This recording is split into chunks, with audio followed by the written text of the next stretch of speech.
So, one of the biggest challenges that clients that would be borrowers or current borrowers face is the ability to get into rental properties and to scale their portfolio. So, a lot of times, if you're just on a standard income or if you have a dual income, you might not show making enough money to be able to qualify for a second home purchase. So, say you own your primary.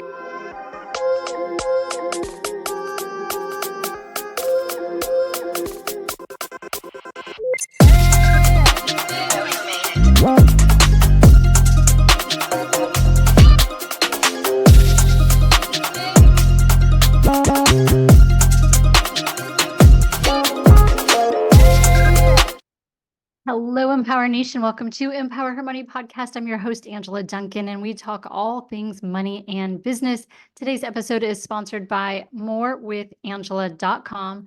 Morewithangela.com, bringing double-digit passive income opportunities from the wealthy to you. Go to morewithangela.com today, schedule a call with me, and let me help you on your passive income journey. Today's episode, I get to interview Bridget Brick with Get Brick Capital. She's going to share her insights on the residential investment opportunities, and she's going to talk about what mistakes you might be making on how to scale your residential portfolio and how she can help you with lending opportunities.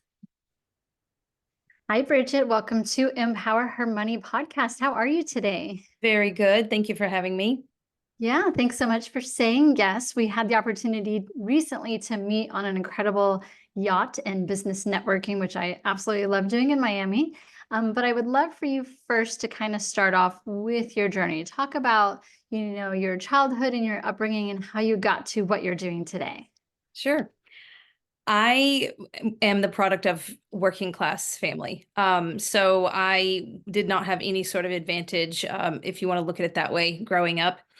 But the one thing I remember always doing was having some sort of goal that I wanted to achieve and always creating steps towards that goal. So essentially, when I thought about going to university, I knew that you had to have a great looking resume. And so I joined every club and I was the president of the class and all these things, right? I also found a little scholarship pageant that I asked my mom, and I was just, I think, in 8th grade.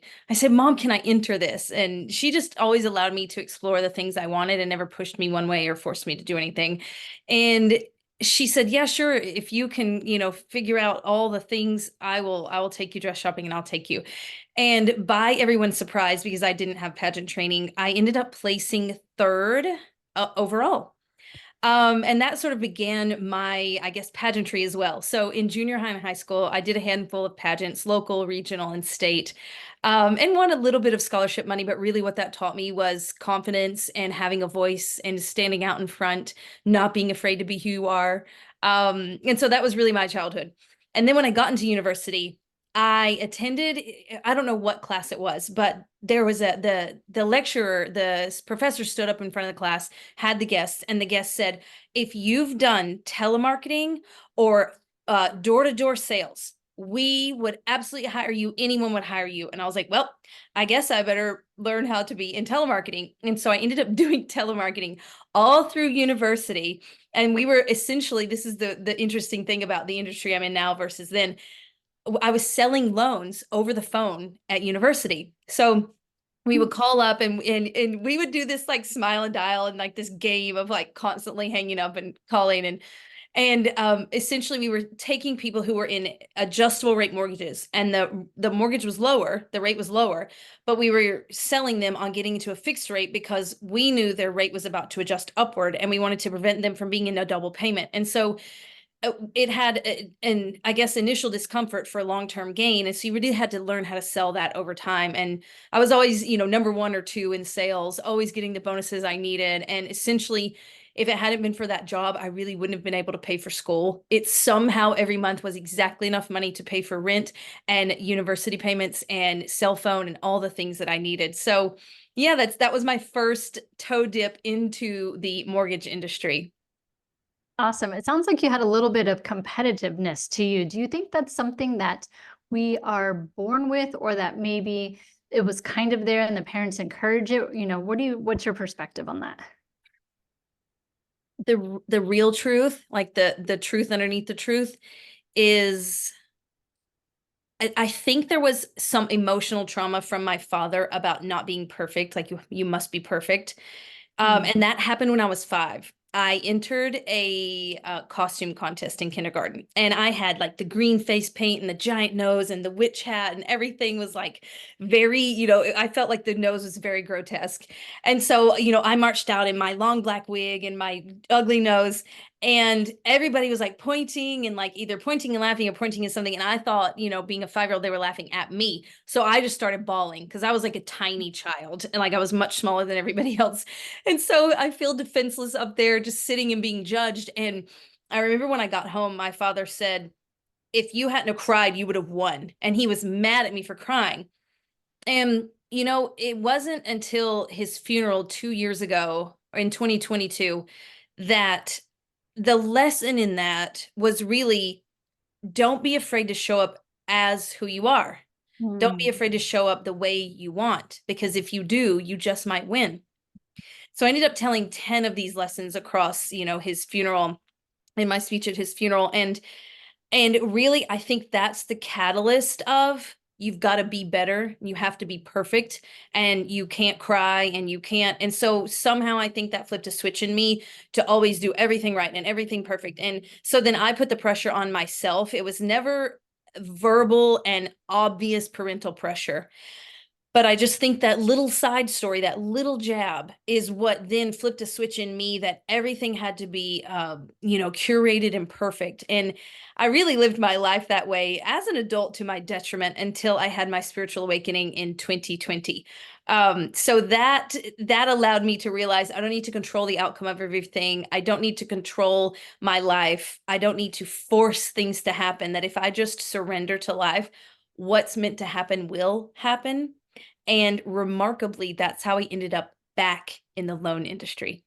Very interesting story. And the Mhm. self-awareness behind that, taking that situation and kind of dissecting it, I think it is incredible. Now, you Mhm. touched on this self awakening. I definitely want to hear more about this. Talk about that journey.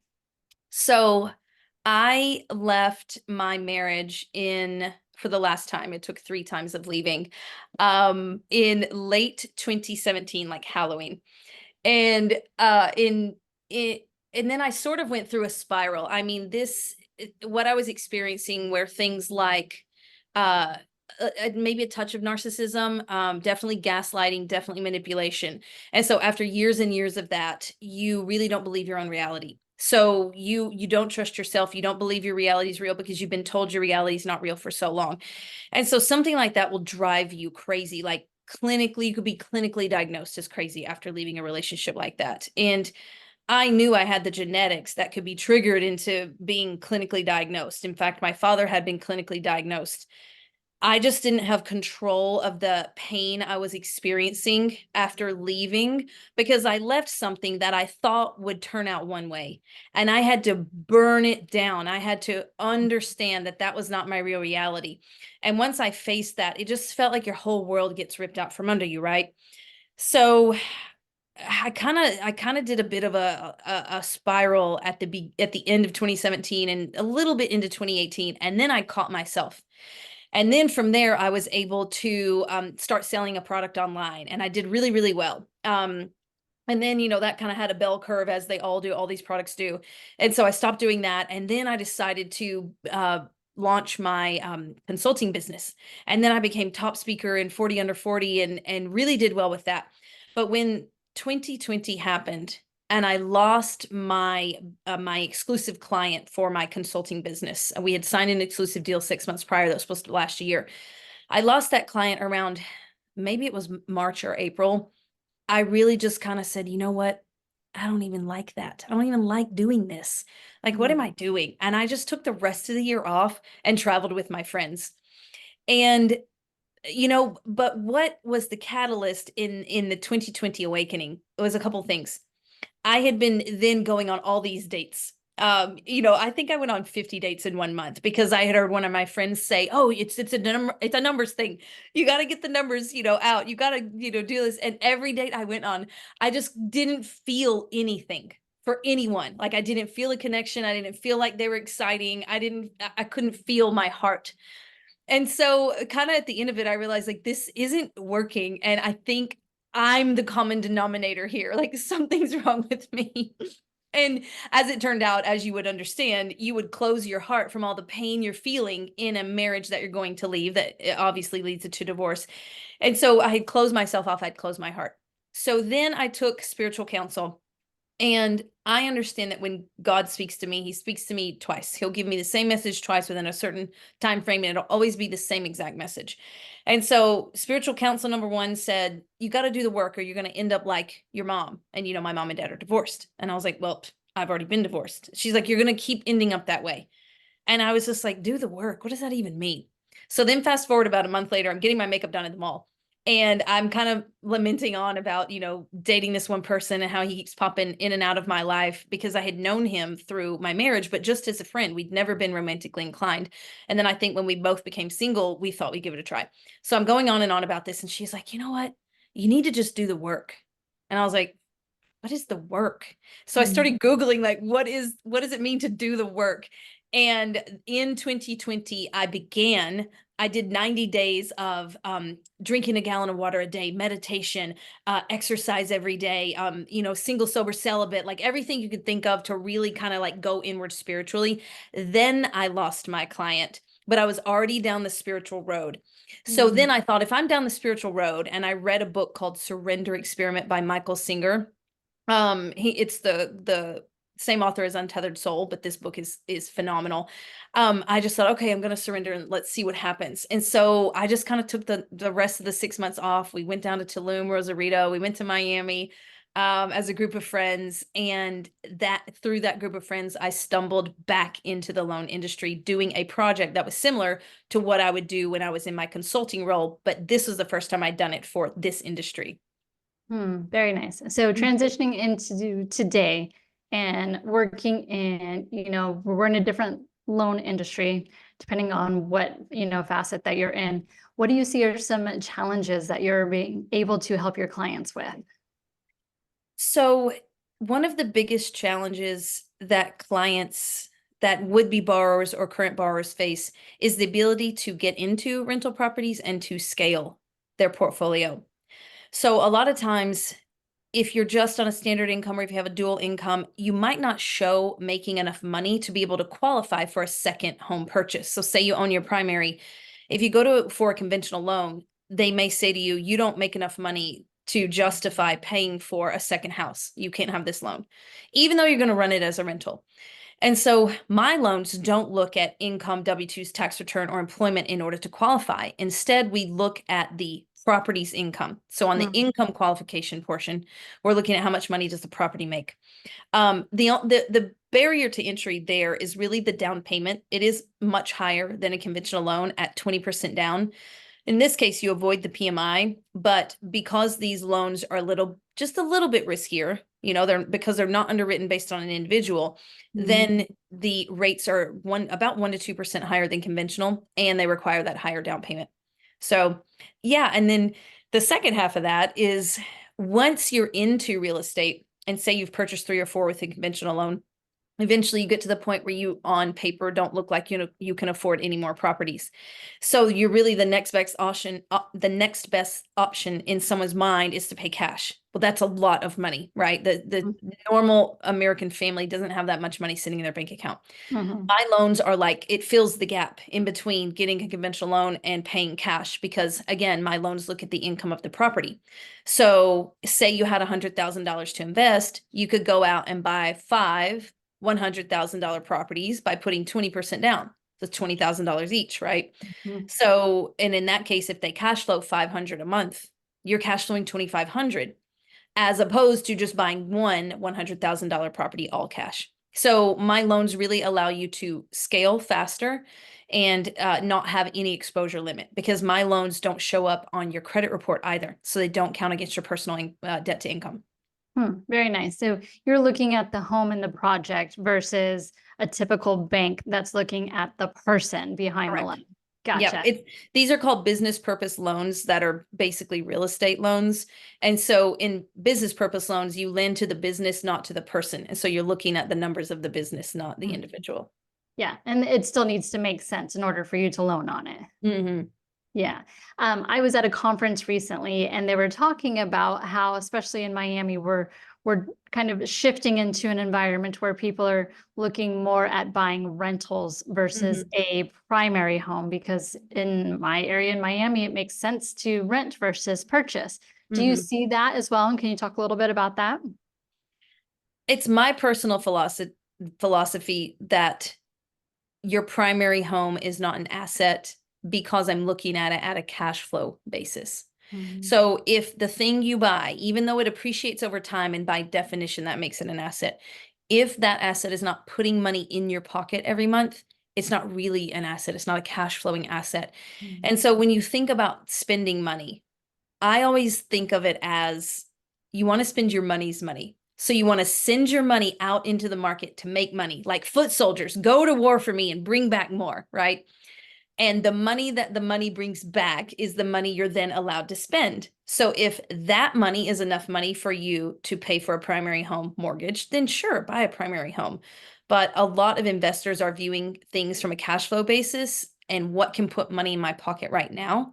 Like say, for example, in the example I gave earlier, 100,000, and you're buying five $100,000 properties that are, say, Section 8 rentals in a low cost state, and they cash flow 2,500 a month. You could take that cash flow and have that be your primary mortgage payment, right? So you're putting one step in between the money you make and the money you spend. You're having your money go make money, and then you're spending that second generation money. Yeah. Are there certain markets that you're finding cash flow better than others for your investors? It's going to be, if you want strictly cash flow at the lowest entry cost, it's going to be in states where the cost of the properties are lowest and the Section 8 payments or the market rents are the highest.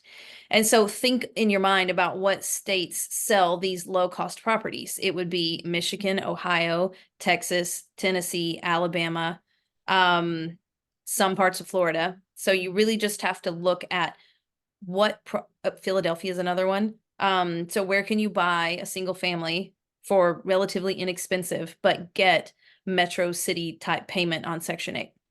Yeah, because there's plenty of places in the United States that are Mhm. still expanding, Yeah. and perhaps, the rents are keeping up a little bit more with the housing prices than, say, Miami, for example. Hmm. Hmm. Yeah. Where do you think the market goes from here? I mean, there's a lot of talk about interest rates because obviously you do charge a little bit more because it is a riskier asset for you.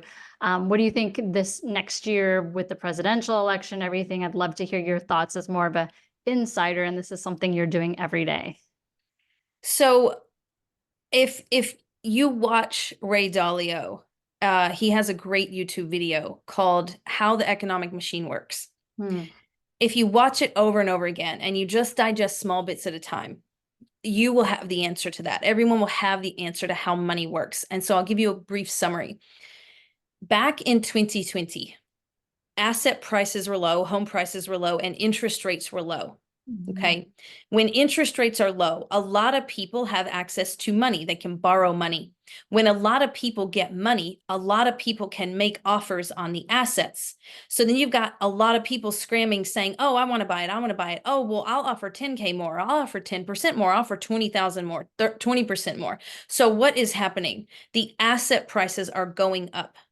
When the government decides that there's too much money in the market, the government wants to stop all the inflation and the money in the market because this got inflated, right? It may be normal inflation, may be overinflated because everybody's trying to buy it.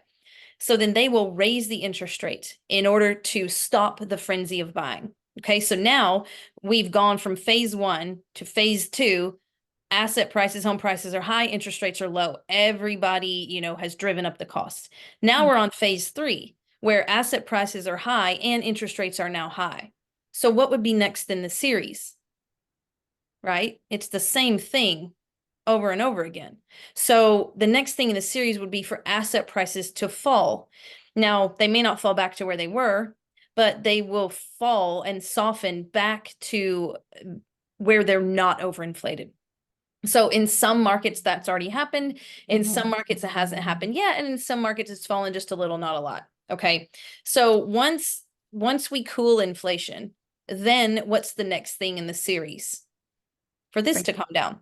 Because if there's not enough money in the market and there's not enough spending and there's not enough going around, we have to get more money into the market. Because up here, money is hard to borrow. Money is expensive. It's unattractive. Less people borrow it. So less people are going to be making offers, right? So then that's what drives that back down to normal. So then they will drop the interest rates, and who knows how far, that nobody knows, but that will then fall, right? So maybe we just fall to here instead of where it was in 2020. But you just have to be aware of market cycles. It's the same thing over and over and over again. And when you see this happen, you understand what to do in the asset class. So if you have assets, do you spend? Do you take it out? Do you move your money somewhere else? And so that would be my advice, is to watch that video and understand those 4 cycles in the market, understand where we are so you can predict. So for example, my clients understand this. They know that the value of money and the cost of money is high. I'm sorry, the cost of money is high, not the value. The cost of money is high. But they have assets that have equity. So they are all doing refinance loans to take that cash out, even though it's expensive, because they want to buy the assets when they are at this price. Because the minute this happens, guess what happens next, right? So they're all taking advantage of getting their cash liquid, even though it's a high price, getting into the assets at a decent price. And then when the rates drop, once we hit that cycle again, they'll just come to me and do a refinance into a lower rate.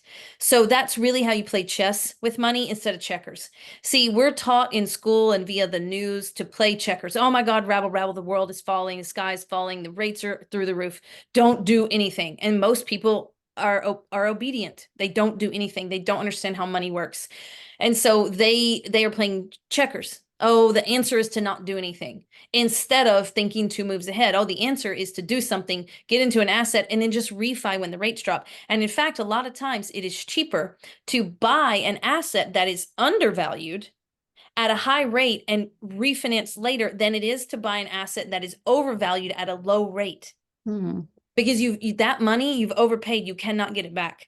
This money, yeah, you've overpaid, you can cancel out that overpayment by switching into a lower rate and then having a lower payment. So you can always get out of this decision, but you can't get out of overpaying for a house.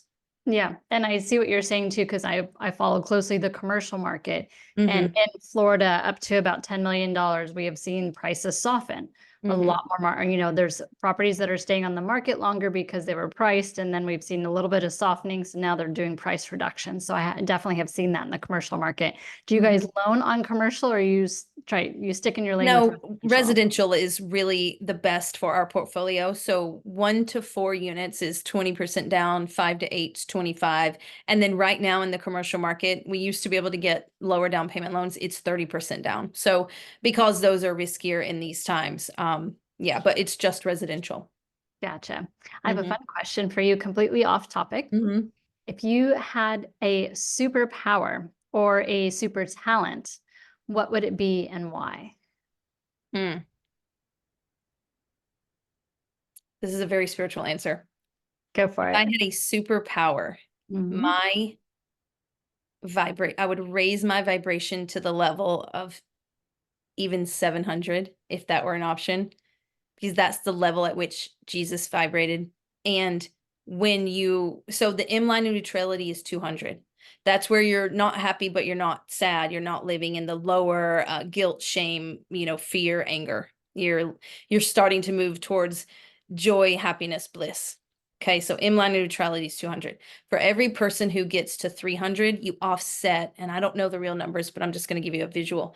Say you offset 3,000 people who are living below the M line of neutrality. Hmm. If you get to 400, it goes up exponentially. It's like 40,000. 500 is like 5 million. 600 is like 60 million. 700 is like 7 billion, right? So if I had a superpower, it would be to raise my vibration so high that it offsets all of those who are living in the negative vibration of fear, guilt, shame, because when we're living there, we're not living in the full expression of ourselves, Mhm. and we're not able to raise the vibration of the collective. and I would really like to do something that raises the vibration of the collective. I love that answer. We have not had that almost 2 episodes. So thank you very much for that. All Book right. is power versus force. Yes, very true. Bridget, if our audience wants to get in touch with you, learn more about what you're doing, or perhaps, utilize your services to create wealth for their family, how do they reach you? On Instagram and Facebook, I'm at the Bridget Brick, and my website is getbrickcapital.com. Awesome. Thank you so much for your time today. Thank you. Thank you so much for tuning into Empower Her Money podcast. Hope you enjoyed this episode. Don't forget to subscribe, share this podcast, and leave a review wherever you are tuning in.